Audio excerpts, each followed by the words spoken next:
Good evening, everyone.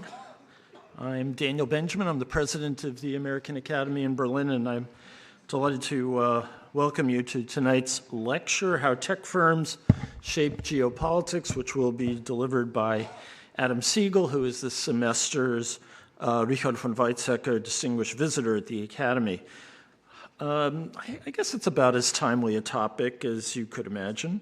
Even if you are a lot younger than I am, or our speaker, who was also younger than I am, you cannot fail to have noticed how a handful of tech firms and tech sector more broadly have come to play a really outsized role on the global stage. The so-called Magnificent Seven tech companies, Alphabet, Amazon, Apple, Meta, Microsoft, NVIDIA, and Tesla, have come to represent about a third of the capitalization of America's S&P 500. That's 500 companies. So it's not surprising that they account for the lion's share of America's economic growth in recent years and have essentially taken a place that was owned by our industrial producers in the 50s and 60s and our financial sector later. And it was inevitable that this part of our economy would come to have profound influence over American politics and policy with enormous ramifications for the rest of the world.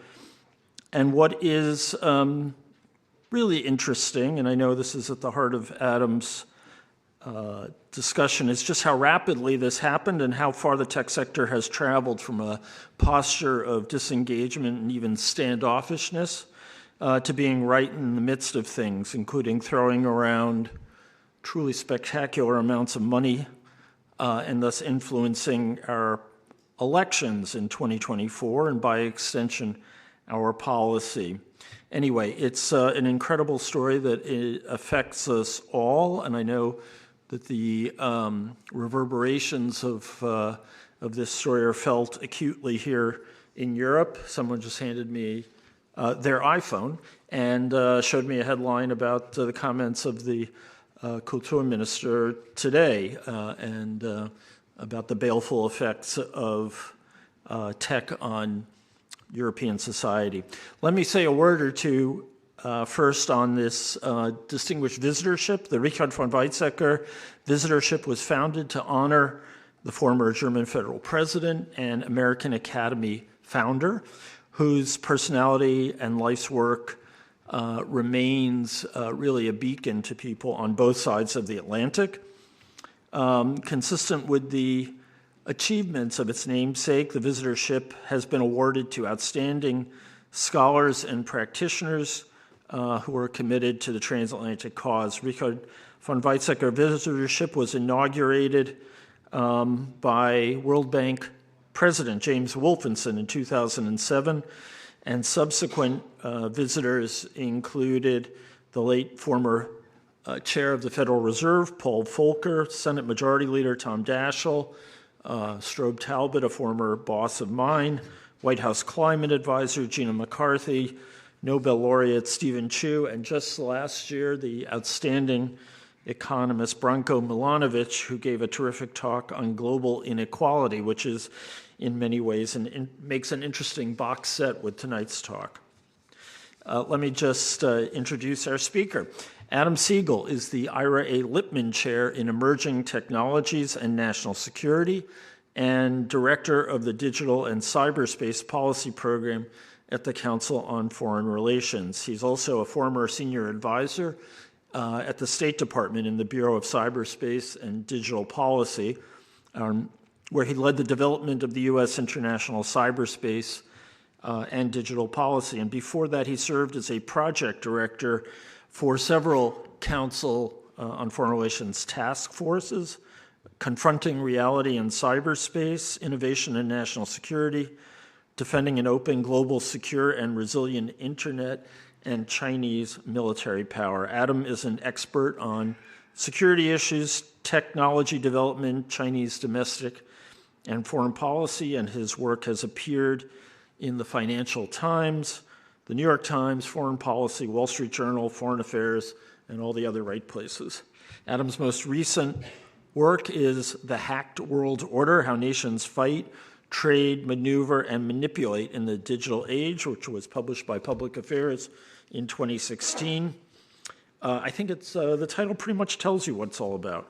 I know I'm looking forward to tonight's talk. Let me just give you a little bit of housekeeping. Adam's lecture will run 30-ish minutes. We usually underestimate that.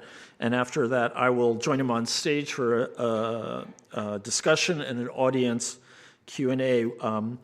If you have a question, please do raise your hand, wait for the microphone. Preferably keep the question brief and have a question mark at the end. Guided by the Academy's mission to promote open and thoughtful exchange and to be a place of serious dialogue, we ask that all conversation tonight, as at all our events, reflect respect for differing perspectives. And with that, I'm delighted to invite Adam Segal to take the stage.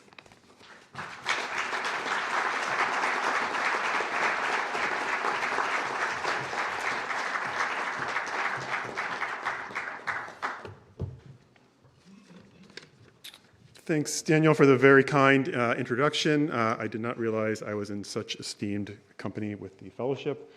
So yes, I'm looking forward to the conversation today and all of your questions and feedback.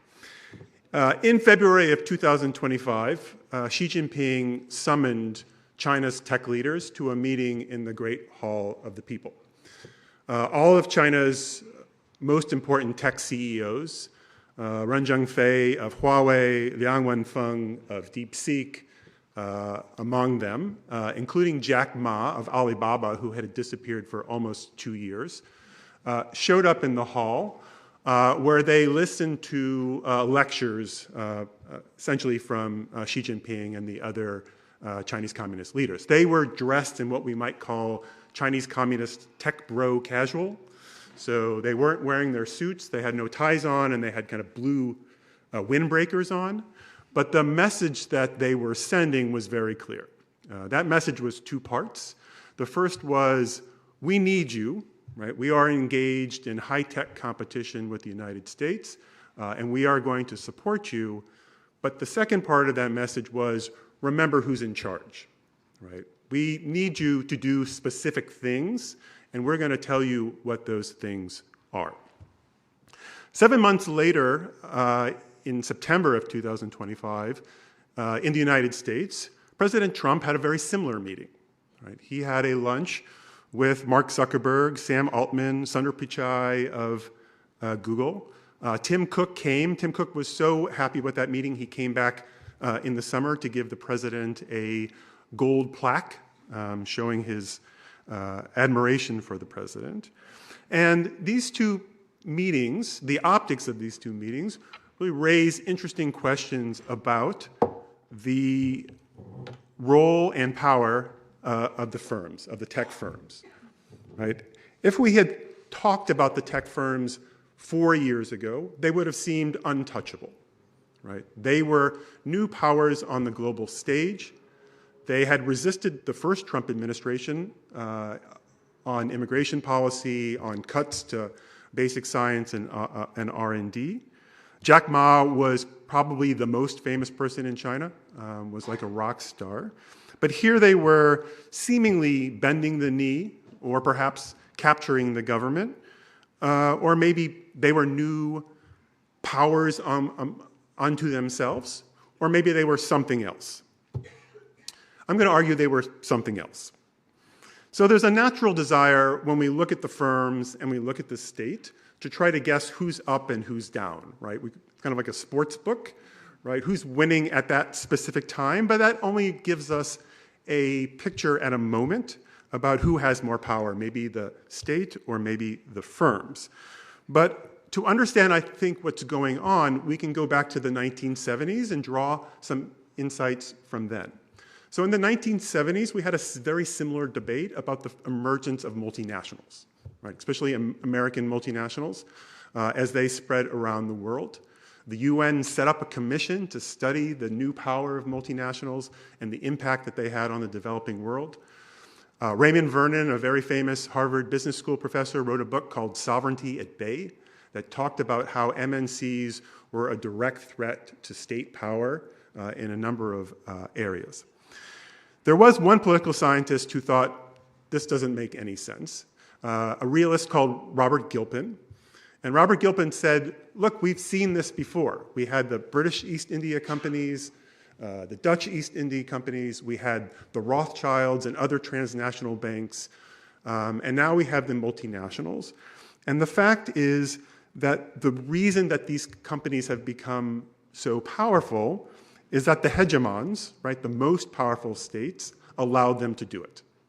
Right? As Gilpin put it, transnational actors have been able to play an important role in world affairs because it has been in the interest of the predominant or hegemonic powers for them to do so. Or to put it in another way, powerful states get the tech firms that they choose. Right?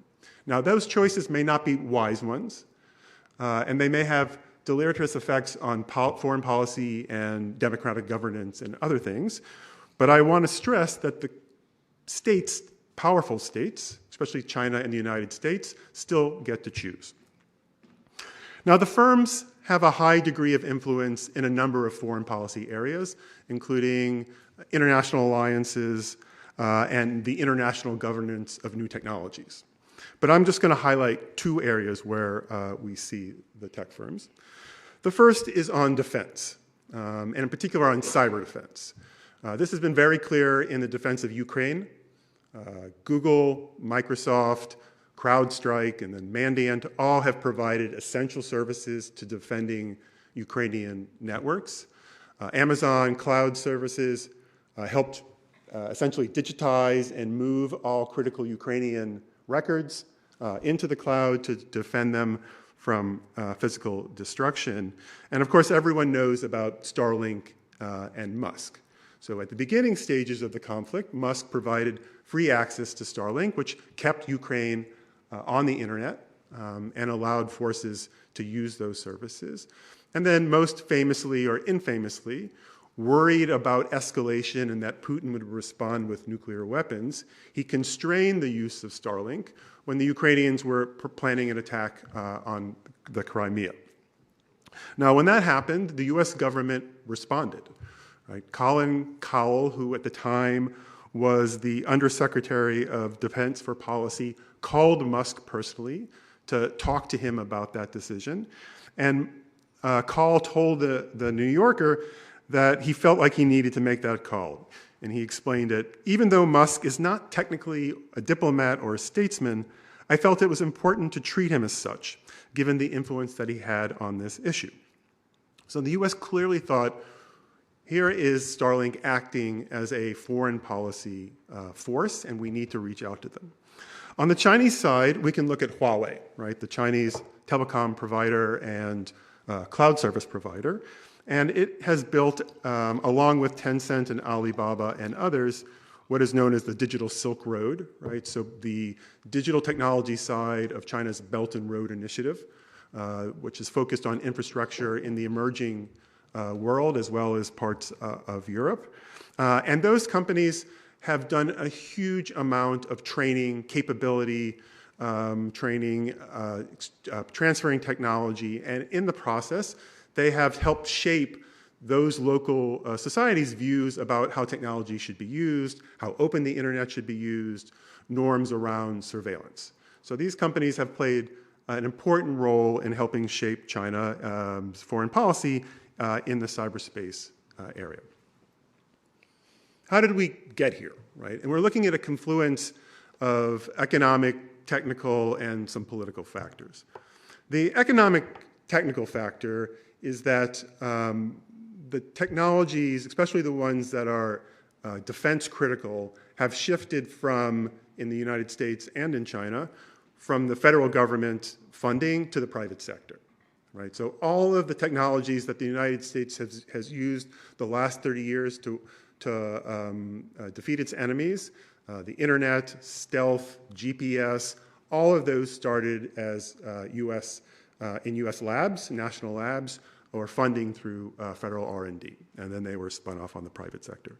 Today, all of the technologies that we're thinking about fighting the next war are in the private sector. Right? So cloud, autonomous driving, data storage, semiconductors, quantum, and especially artificial intelligence. Right.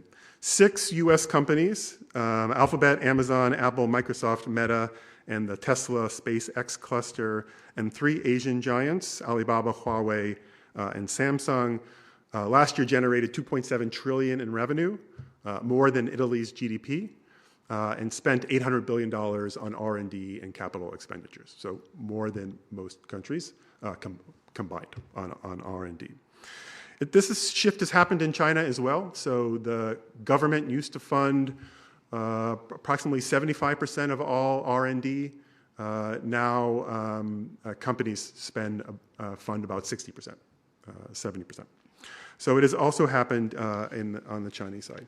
This has happened in part because both sides, the United States and China, have decided that the next war will be fought with these new technologies, right? AI and data analytics, and you have to get those technologies to the warfighter, into the ministries of defense as quickly as possible, and that means closer relations with those companies. Right? We've also had political changes. In the States, we might call it a vibe shift, right? So the tech companies have increasingly draped themselves in the American flag, right? They've said that they are engaged or want to support national programs. They want to support the US in its geopolitical competition. They want to address big problems. And in China, we had what's called military-civil fusion, an attempt to bring the private sector more into supporting the People's Liberation Army, which before had been entirely reliant on the state-owned enterprises. Now, when you hear this story about tech or industry and the defense sector coming together, if you're an American, you are probably brought back to President Eisenhower's farewell speech in January 1961, where he warned about the military-industrial complex. Right? In fact, Eisenhower warned both about the emergence of a military-industrial complex and the emergence of a technocratic elite that would be separated from society and have too much influence on policy.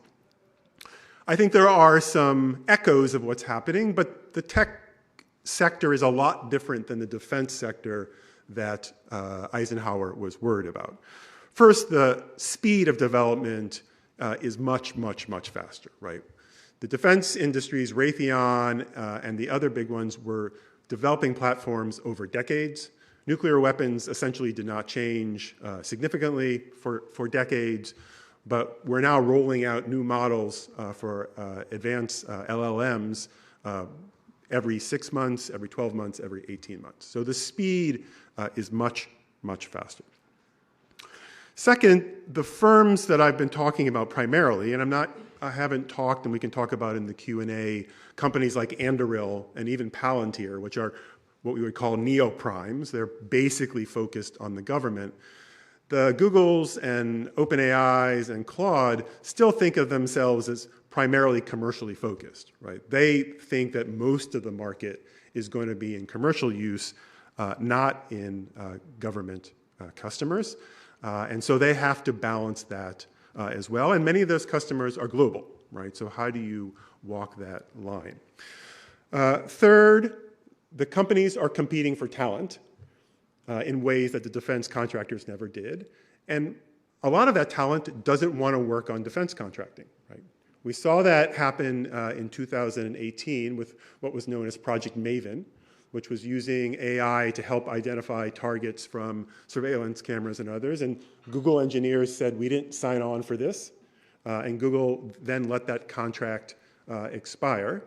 And we're seeing that again, the balance between capital and labor, or highly specialized labor, is shifting again in Silicon Valley when we see AI engineers being offered contracts of $10, $20, $30, $40 million. So the workers themselves have a type of influence that they didn't have certainly in the defense contractors. And then finally, these companies are selling software and services, not platforms or not products, right? When Raytheon and Boeing sold a jet, now they're mostly platforms and software, but when they sold the jet was delivered and that was the end of it. But Claude and all these other companies are going to continually have to update and service the software that they've provided. Despite these structural differences, I think there are certainly some of the concerns that Eisenhower had about how the military-industrial complex would affect U.S. foreign policy. And I'll just highlight three of them. The first, and the one that we probably hear most in Europe and other places, is the question of democratic oversight, right? Nobody elected Musk, and nobody gave him any authority to make those decisions that affected Ukraine's defense, Europe's defense, anyone else's defense. We're seeing a very similar process play out with Anthropic over the last month and a half. So the fight between Anthropic and the Defense Department over terms of use and Anthropic's concerns about domestic surveillance and autonomous weapons, while I think Anthropic was being responsible, I don't want a company making those decisions.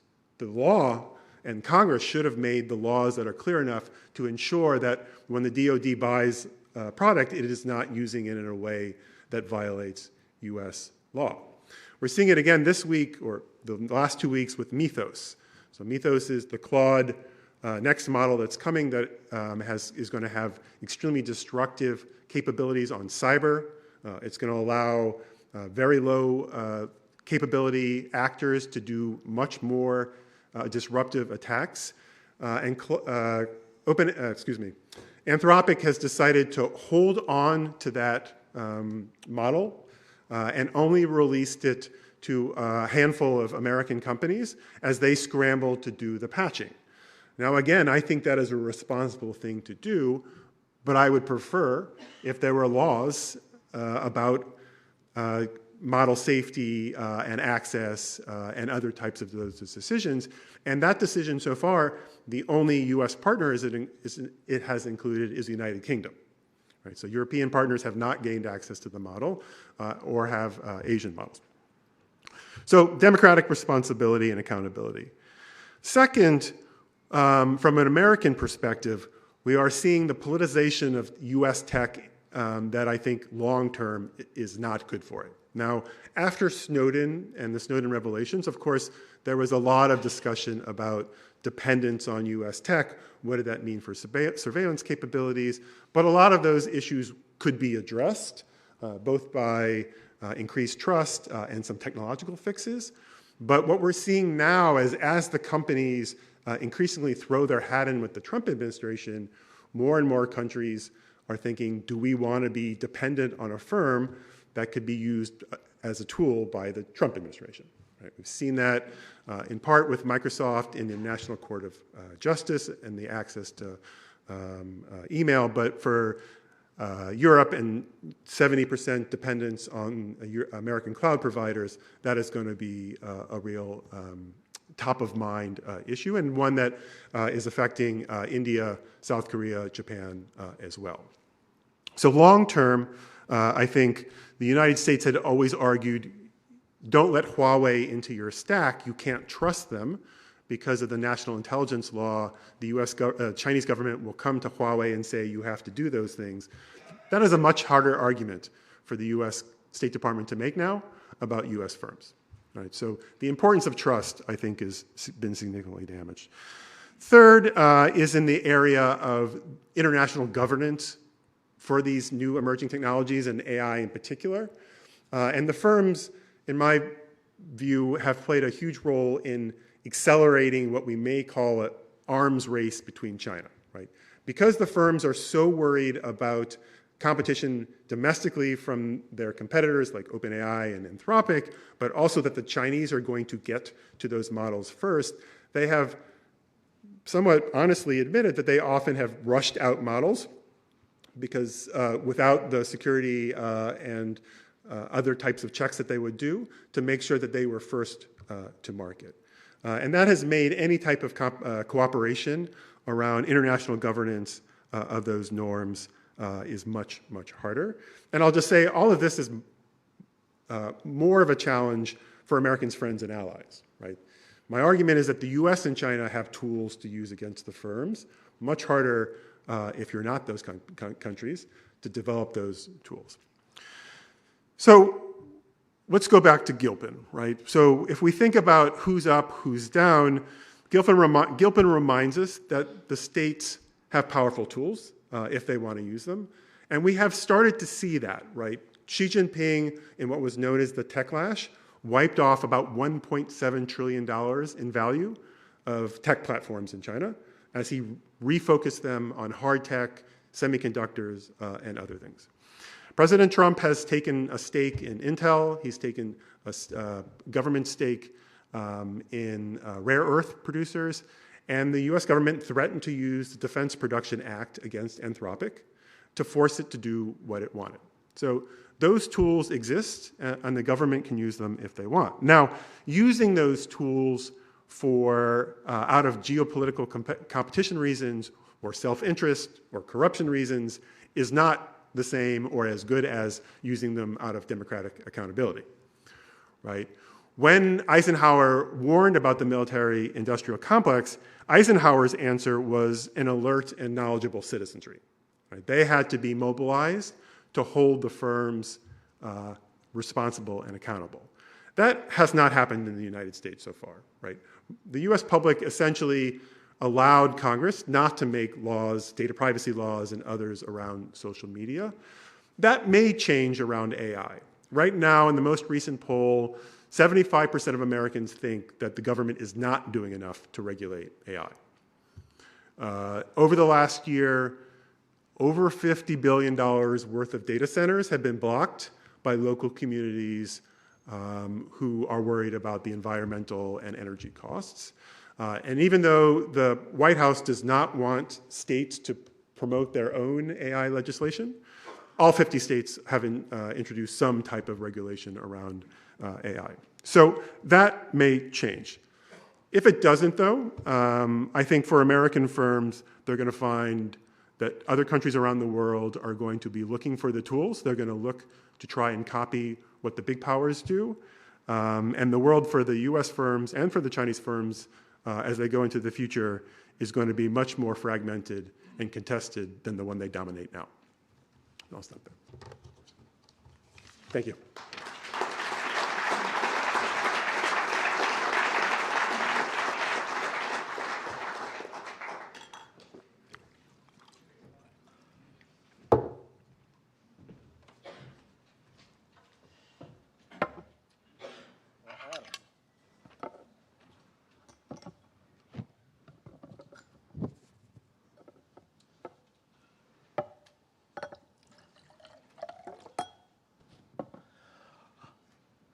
Thank you very much. I think we all feel like we're now in the grip of vast impersonal forces over which we have no control whatsoever. And thank you for illuminating our condition. I'm going to take a little detour, which I think I hinted to you before, and just ask you to comment a bit on the role of these firms in the U.S. polity. I was struck when I read the newspaper yesterday about a big PAC led by someone who was one of the founders of Palantir that is spending its money on trying to defeat one candidate in New York, who I think is third in the polls right now, because he used to work at Palantir and introduced legislation in New York to regulate AI. I alluded before to the money that Elon Musk threw around during the election, and we also know that people like Mark Andreessen and lots of others, because of the peculiar nature of money in the American system, have become just enormously powerful. So, there's the Bulletin of the Atomic Scientists that always tells us that we're, a minute from midnight and a nuclear disaster. Where are we on that clock from tech control? I mean, from some kind of dystopian situation where, it seemed for a while like Elon owned the government. Yeah, so there is, as you laid out, right, there's definitely distortions in the US system. Big money matters, and tech has a lot of money to play with. And they have used it for specifically around preventing regulation. But I think, look, we are coming to a we're coming to a inflection point eventually where people start losing their jobs or other social dislocations occur where the American people are going to demand some type of action, right? So even with all of this money being spent against specific candidates, besides the numbers that I cited about the desire among the American populace for some type of legislation, Americans' trust for AI is the lowest. If you look at other advanced economies or compare it to China's or other, it's incredibly low. And part of that is the fault of the firms themselves, right? The Sam Altman going around and Dario Amodei also both saying this is the most miraculous thing in the world and it's going to destroy everything. Yeah. And people heard the second part of it. It's going to destroy everything. So I take your point that there is there are serious distortions in the U.S. system. That's across a whole many issues. But I do think on the tech one, we are going to see movement in ways we didn't see around social media. Interesting.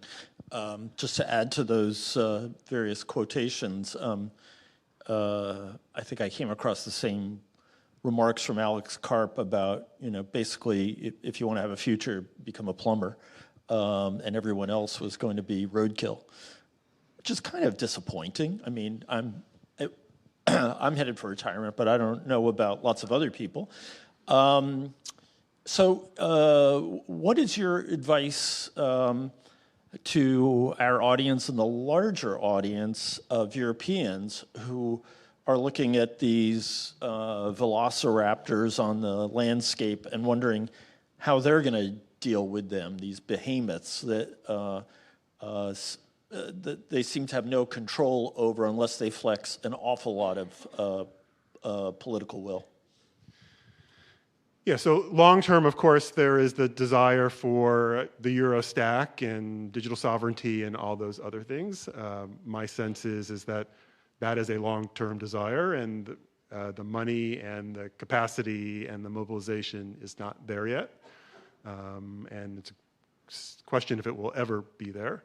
But that would certainly be one way of doing it. Is increasingly everyone's talking about supply chains and choke points and the AI stack, and all of these things have their places where smaller players can play a role and exert some leverage if they manage to really dominate in that space. I think quantum is a space where Europe could play a much larger role, but again, it's going to require money and scale and a plan. I think there is a case to be made that you can pick battles. You just have to choose how much cost you're willing to take. It's not a one-to-one example, but Brazil, around Musk and content moderation and the lawyer and the judge didn't back down. Now that was the end of the Biden administration, the beginning of the Trump administration. Social media is not semiconductors or not artificial intelligence. But I think if you have a country that specifically decides to pick a battle and stand up for it, the companies and the U.S. government will waver. One of the challenges, though, is that you're dealing with so many different problems, so many different challenges, in fact, at one time, and it takes a level of coordination and collaboration that is really staggering to figure out where to pick that battle. Yeah, I mean, you would need to essentially I don't want to say act like the Chinese, but you need to, in some ways, think like the Chinese and have a national strategy that sets out goals. We overestimate how directive Chinese plans are, as opposed to this is the direction we want to go, and then allowing provinces and local states and others to kind of fill in the specifics and show their own initiative and push forward with that. But that certainly is an important factor in doing that, because, as you said, it's so complex and involves so much coordination. So last question from me, and it's kind of a naive one, but I always look at regulatory systems and I say, are the people who are choosing to make $150,000 a year as regulators going to be able to keep up with the people whose market value is like, $10 or $20 million a year?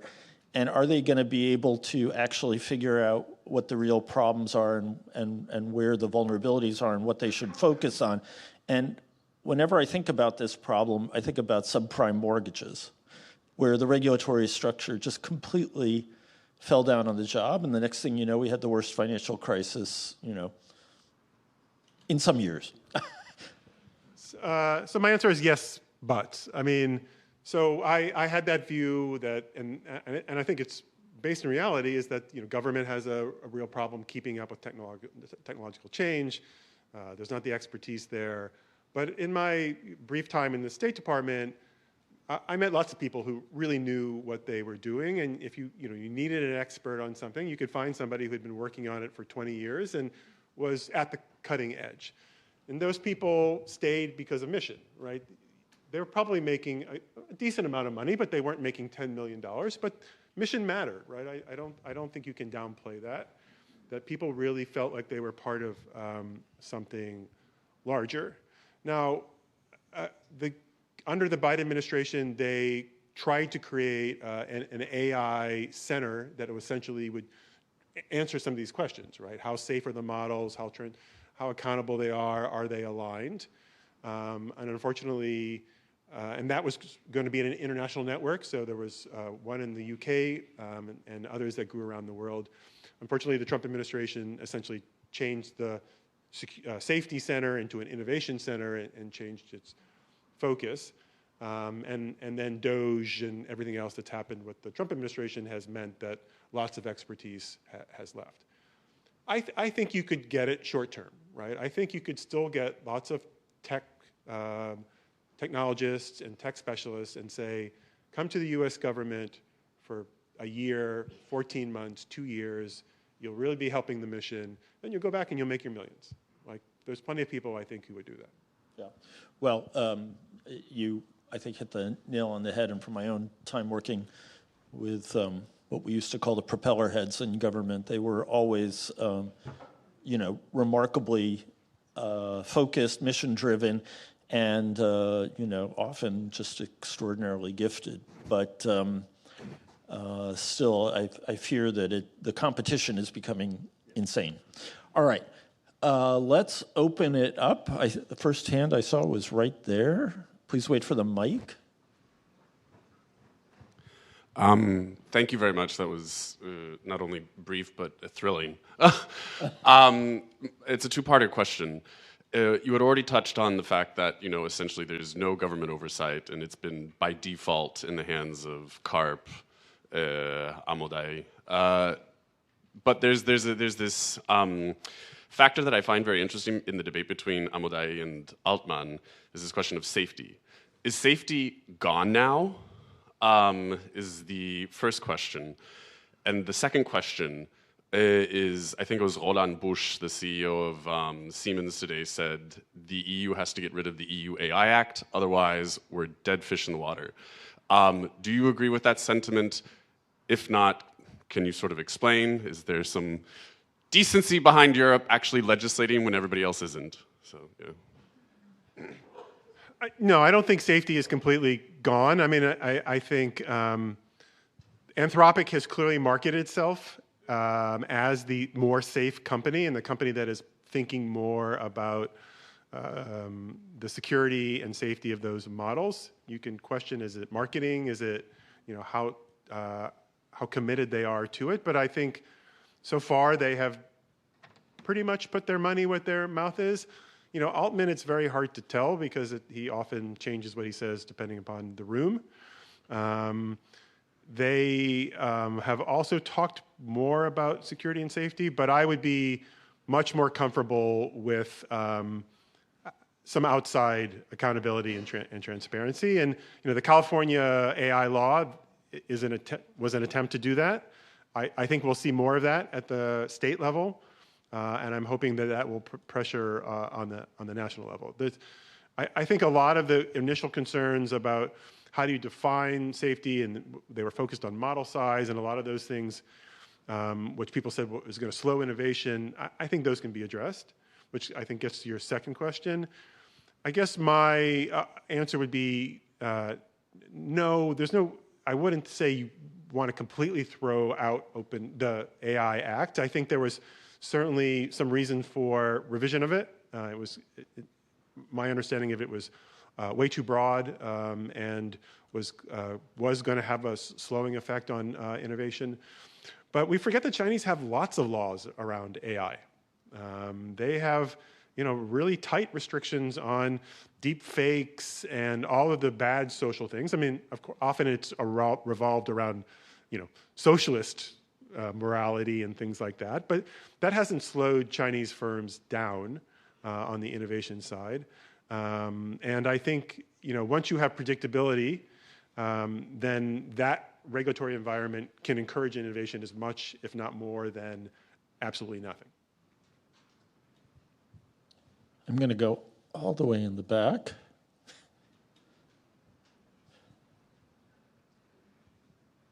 Hi, thank you. Wonderful talk. I'm looking into these kinds of issues myself, and I just wanted to know what you think of more of like the grassroots movements and boycotts for quit GPT, as well as what France is doing, moving their systems to more Linux and boycotting Microsoft. So what do you think about these kinds of movements and whether they actually have an impact for Europe? So my understanding, again, is scale and resources, right? So I was aware of the French case. Somebody told me about a case in the German government is talking about moving to an open source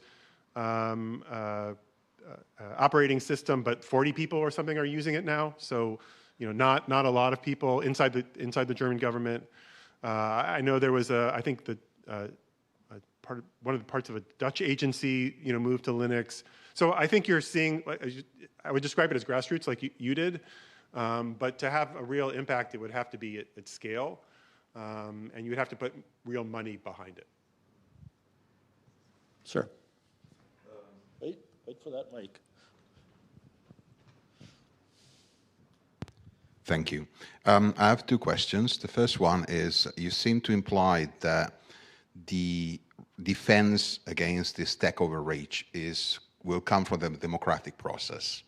But there is definitely a section of the current administration, the one that was behind J.D. Vance push, that doesn't seem to agree on this and seems to have undemocratic aspiration. So how much do you see this as a risk? And the second question is, so far the entire internet development has been based on the principle that there was this independent system, there was ICANN based in the States, and it was fair for everybody. As this administration has stepped onto this, how risky do you see that what we already seen in China, that what we've seen in Russia, of closed internet sub-bubbles will develop, and will eventually also Europe will have to do something about this and say, okay, we're going to have our own internet? Yeah, I mean, well, there's no doubt that a lot of the messaging from the White House and parts of the Republican Party are, you know, we believe in elections unless we lose. But I am taking some hope from the fact that the Times was reporting yesterday or the day before that the Senate could, in fact, actually be in play. So ask me this question after the midterms. There will be midterms. There's no way that the president can, because U.S. elections are still locally driven, he can mess around with elections, but there will be elections. I think it's highly likely they're going to lose the House, and that will slow things down tremendously, right? And if they lose the Senate as well, then we're in a whole different world. So I think there's lots of bad things happening, lots of backward sliding, but I also think the elections will put a different spin on it. On your second question, I think you're absolutely right. I think U.S. actions along a range of fronts, back to Snowden, but going through this administration, have convinced countries that you have to control certain core technologies and be able to insulate yourself from certain types of internet shocks. Now, China, of course, is the primary example. Russia is the other. But most of them are, countries that are authoritarian and have been doing this for decades, right? So Iran, North Korea, and others. I would say for most other countries, it is more concern about the technologies we were talking about before, as opposed to the internet being shut off or the U.S. using that type of leverage. I have a follow-up question to that, which is whether you would care to sort of recalibrate the impressions that and I think a lot of people have, which is that after a long period in which Silicon Valley and the tech sector was mostly aligning with Democrats and seemed to be, at least divided. It wasn't completely captured by people who were only perhaps, in their view, putting their election investments towards their economic interests. It seems like the whole neighborhood has been taken over by half-crazed fans of Ayn Rand and people who have been, tripping on their own sort of Nietzschean Übermenschlichkeit, if I may so describe it. Is that a misimpression? Is there more of a diversity of views? And whichever way, should we be worried about this? I mean, the American business community has always had its people who were, to put it in the Obama vernacular, who thought that they had built that bridge or they had built that road, and therefore the government had done nothing for them. But you tell me if this hasn't gotten kind of carried away. It's definitely got carried away. I mean, we should remember that Silicon Valley is a creation of the defense industry, right? In the 50s, all the semiconductor firms and Stanford's connections to those firms were driven by the defense industries. So it's not as if they started off as hackers and they were completely pure at the beginning. They've always had a connection to the defense and states. There's definitely the vibe in the 90s was, I would say libertarian around social issues, but conservative on political issues. They were, they still resisted taxation. They still resisted regulation around data privacy. They pushed back on all those issues. The stuff that's happening now, Peter Thiel talking about the Antichrist, and Alex Karp, talking about regressive cultures and things. I think it is a little bit of the, billionaires think they're smart because they've made $1 billion and they're smarter about everything, and they kind of all, talking to each other. But there are other voices. I mean, Reid Hoffman of LinkedIn is, still a Democrat, still promotes democratic perspectives. And I would say lots of the smaller startups, even in the defense sector, are closer to the old Silicon Valley than people are worried about the Antichrist. And it's worth mentioning that Reid Hoffman is in the top 10 most wanted list by the administration. But anyway, other questions? Yes, right there in the middle.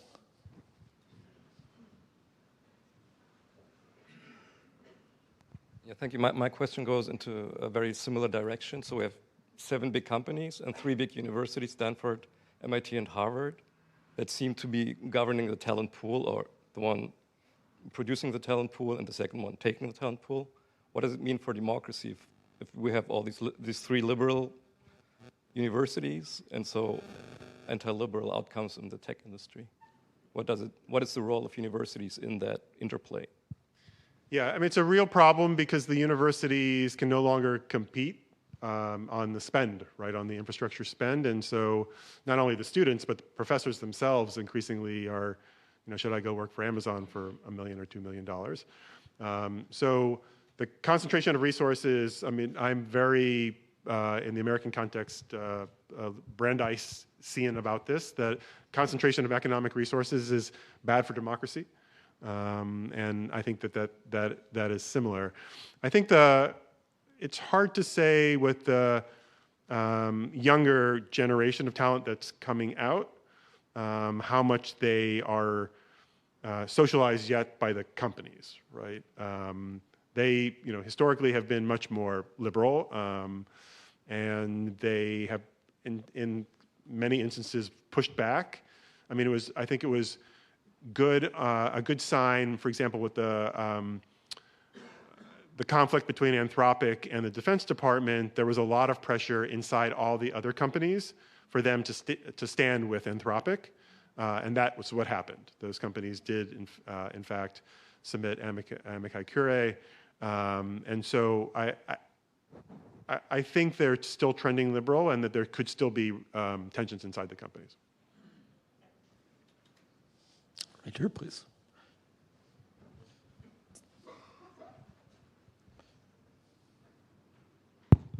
Thank you. I have 2 questions, actually. Can you tell us a little bit more about China? How are they developing the tech hubs? Is that privately invested? Is that by universities? Is that by the government financed? And the other question is about other tech companies in the world. Which other countries develop big tech firms? Like, is it India? Is it Saudi Arabia? Is it South America? What can we expect there from? And what is existing there already? So the Chinese model is changing a bit. So there was, especially Alibaba and Tencent and the others, were very similar to the Silicon Valley model, right? So private individuals started the companies, VC, venture capital, both from inside of China and the West, helped fund them, and they were pretty independent from the state. As they grew bigger, they may have done more and more contracting with the state, but they didn't take government funds.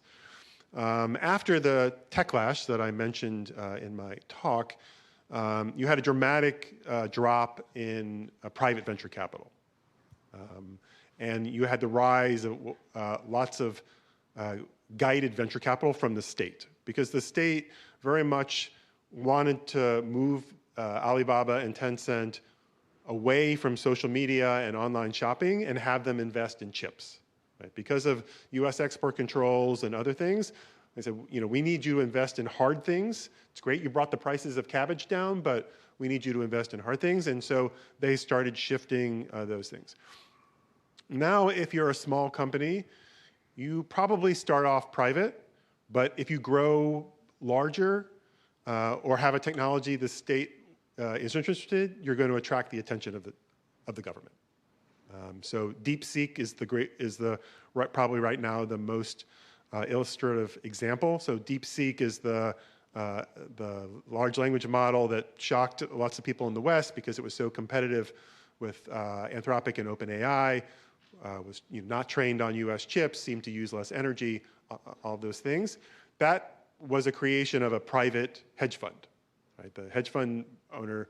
But as DeepSeek, basically once DeepSeek released that model, the Chinese state showed up at the door and said, how are we going to work together? So that is kind of the model right now, is that you're still seeing you're seeing a much heavier hand of the government, and that's why people wonder, is the Chinese model going to be as innovative as it has been the last 15 years as the state plays a larger role? On the the rest of the world. Samsung is the obvious other big player in that space.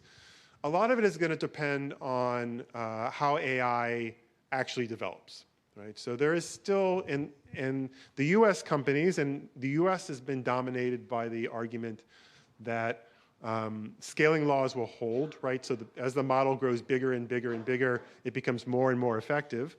And the way to grow that model is by investment and buying more chips, which means that only the wealthiest companies and countries can continue to scale, right? So if that is true, and we get, the models just get better and better and better, and some people think that the models will become recursive, right? So they'll start working on themselves, then the gap between China and the United States and the rest of the world becomes even more immense.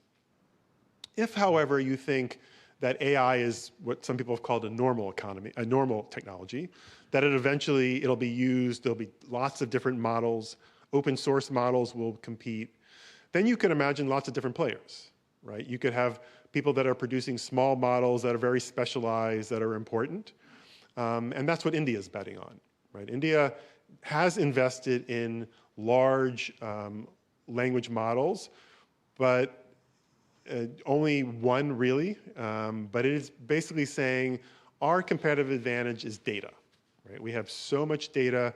We already have a national ID system.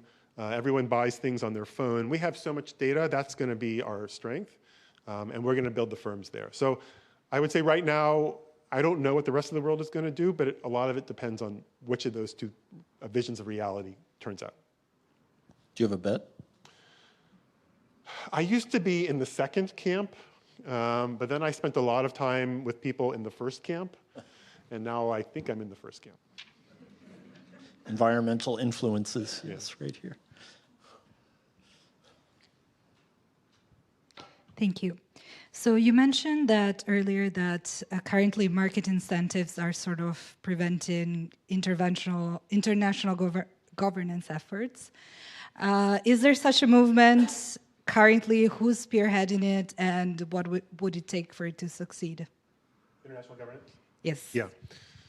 So the UN has a process. The UN has a commission that studies AI, much like they did for climate change.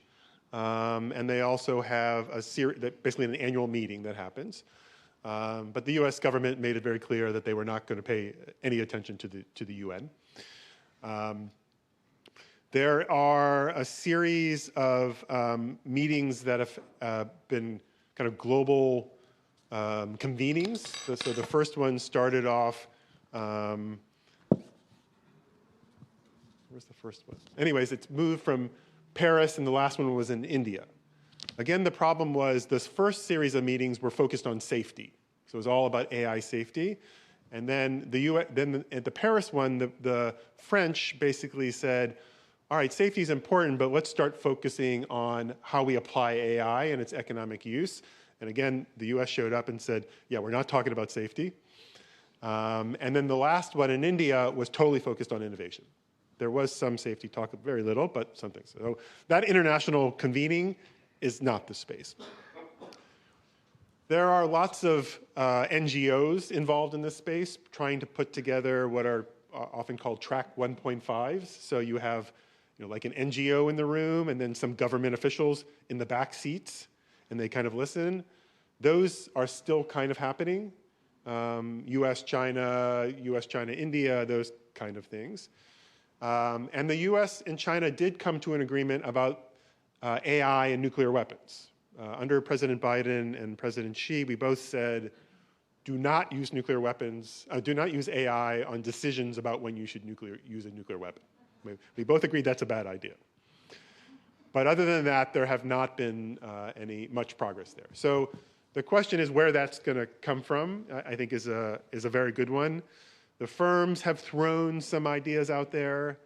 Some of the other smaller countries have tried to host these meetings, but right now, if you don't have the US and China at the table, it's very hard to imagine how it moves forward. I have a colleague who just came back from China. He said that all the AI executives he spoke to said, we think it's time to have these conversations, but I don't know how that's converted into actual policy.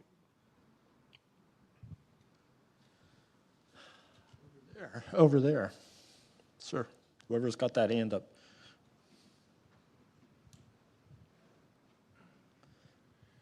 Yes, thank you for your talk. I had a slightly different question.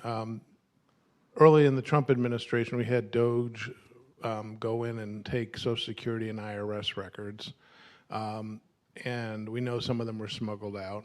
We've heard ICE, and I won't say agents, I'll say ICE people, say that they're building a database to protesters.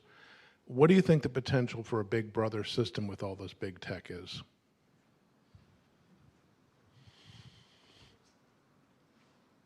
I think there are definitely worrying moves, and the access to that data and Doge's access to that.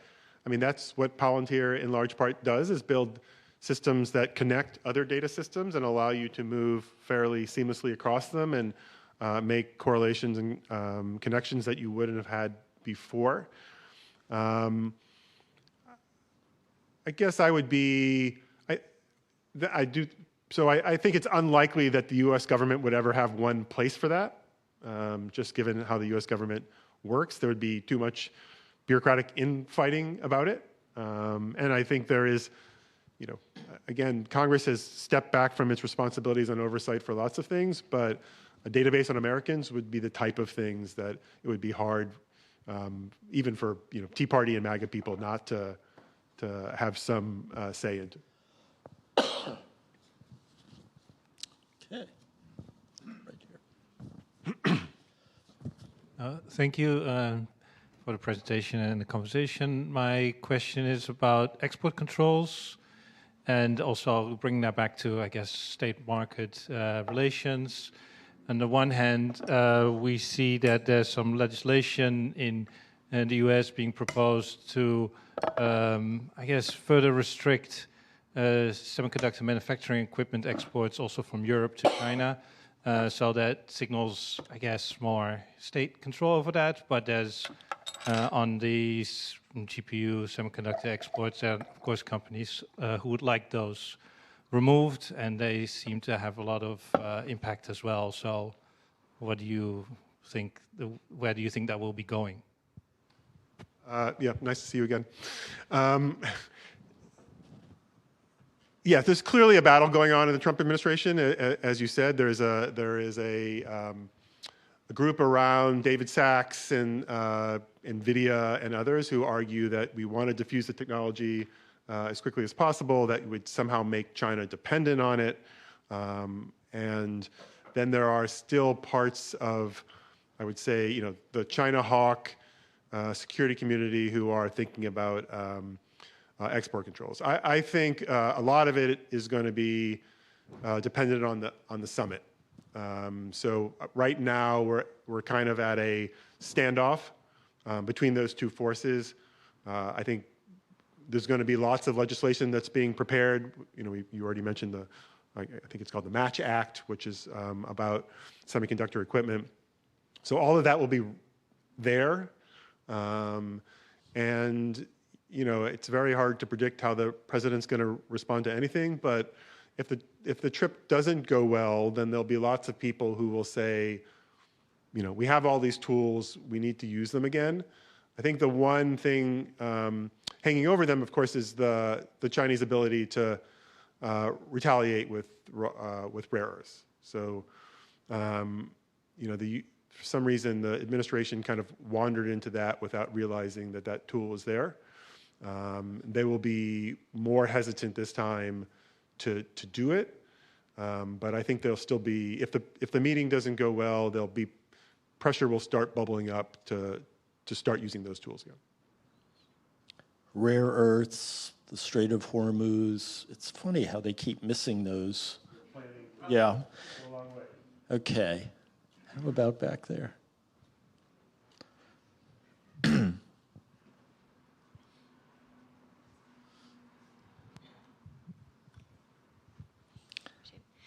Thank you very much for your talk. You mentioned Europe sort of needing to pick its battles on regulating big tech companies, and I would argue that there are some battles that Europe has picked by way of the Digital Services Act, the Digital Markets Act, that can be very effective, especially if we decide to include AI models and cloud, for instance, in the Digital Markets Act. And at the same time, there are coordinated attacks by these big tech companies and the United States government currently to completely upend those laws, and doing so specifically geostrategically through trade. What suggestions do you have for Europe to sort of combat? I mean, it's essentially exactly the tech companies using geopolitics to get what they want. Yeah, they definitely now have a much more receptive partner in the Trump administration, and the Trump administration's willingness to use sanctions on individuals and travel restrictions and other things are a step above what any other U.S. government would have considered. In my time in the State Department, I didn't work specifically on these issues, but I certainly was aware of discussions about how application of DESM or DSA at the times, there were concerns, but I think the Biden administration, there was the TTC, right, that was in place to try to turn the temperature down and essentially say, we have a bigger concern, which is China in the background, and we should be able to reduce the distance between the two of us in that space. So I think it's very hard with the Trump administration. I think you're right. There is a overlap between what the tech firms want and the Trump view of Europe right now. I don't think that lasts forever, right? It may last the entire Trump administration, but it doesn't last forever because this is a very distinct view of Europe that I don't, certainly a Democratic administration is not going to continue, and it's not clear to me that even a Republican will. But also, I do think that tensions between the companies and the government are not unimaginable for other reasons. And we know that Trump is happy to punish people that he thinks crosses him. So it's not clear to me that the companies stay in Trump's good grace for the next 2.5 years. Okay, let's take one or two more. How about right here? Your neighbors were pointing at you, so. A great presentation. You mentioned the role of Starlink, of Amazon, of Google in Ukraine. Are there any Russian tech companies involved in the war? And Chinese American tech companies' role in the current U.S.-Iranian war? So the Iranian war, we definitely know that some Chinese companies have been involved in interpreting space imagery and providing some tools to the Iranians on that. Like everybody in the world, the Iranians have to rely on components for drones from Chinese firms, so that is certainly playing a role. I haven't seen much along, except for those, the imagery, the targeting, and the drones on the Chinese side. Russian firms, that's a good question, actually. I don't know. I suspect the cybersecurity companies that are already probably tied to the intelligence services in Russia probably have played a role. Certainly we know the ransomware gangs and other non-state actors, but I don't know any specific Russian tech companies. On Russia, there was an op-ed in the New York Times in the last day or two that cut against all of the sort of conventional wisdom about the Russians sinking into the mud in Ukraine, saying that they were reinventing warfare and would be doing pioneering work in terms of AI and warfare. Did you see this article, and what did you think of it? Because it did kind of make me a little worried. I mean, I don't think so. I mean, it just strikes me that what we know from what it takes on the U.S. side, the integration, how hard it's been, how much attention you need, how much expertise you have to have. The same thing on the Chinese side. Like, the Russian military does not it's not screaming that to me right now. Yeah, and so much of their own tech sector left in 2022, 23. Yeah. Yeah. Okay. Right here, you've been very patient.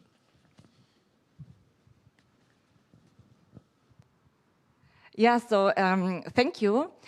Starlink was already mentioned, and I was wondering what you think about new space in general, because we were all enchanted by the Artemis 2 mission, but in fact it's not really about science, right? It's about resources and defense and military technology, I guess, in the end. So what's your stance on new space and geopolitics?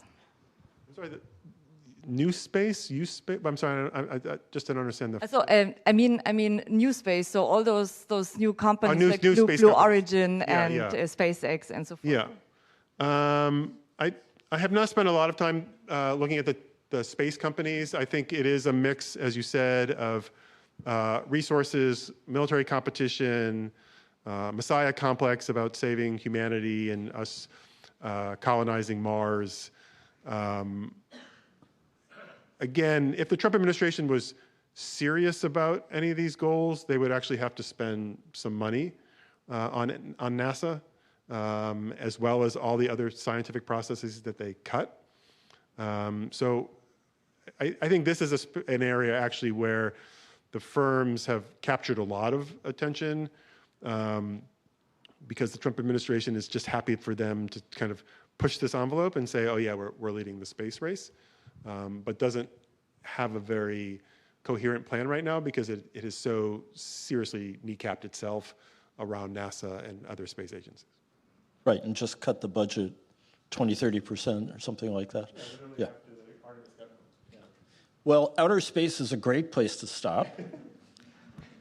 And I want to thank you, Adam, for a whole array of great insights. And for joining us in Berlin as Richard von Weizsäcker, distinguished visitor. And I want to thank all of our guests for joining us.